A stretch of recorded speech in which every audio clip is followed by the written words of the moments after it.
There's this super unique feature you'll only find in JDM cars from the 80s and 90s. If you're cruising and you hit 65 miles per hour, the car starts making this specific chiming sound like this.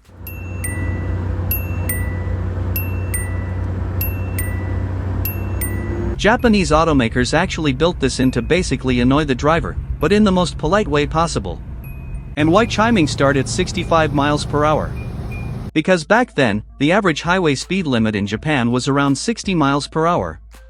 So, once that chime started kicking in, it meant you were officially pushing your luck and heading straight for a potential ticket. It was the car's way of looking out for your wallet before the police did.